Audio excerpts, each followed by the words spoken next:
How to fix Redmi Note 13 can't receive text messages. So let's start the video. First of all, restart your device. For restart your device, press and hold volume up button and power button at the same time like that. And then swipe up to power off your device and turn back on.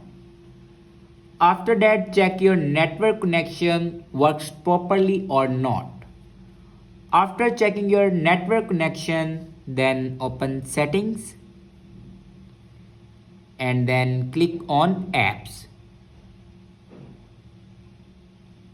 and then click on manage apps and search here messages. Now click on storage. Now here you can clear your messages storage.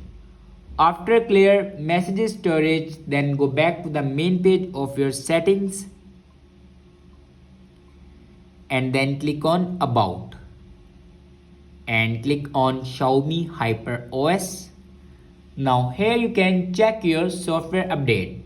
If it doesn't update to latest version, then update it to latest version. After that, go back and then click on more connectivity options. And then click on reset Wi-Fi, mobile networks and Bluetooth. Now here you can do network reset. After reset the network settings, your problem will be fixed. I hope this video is helpful for you. Thanks for watching.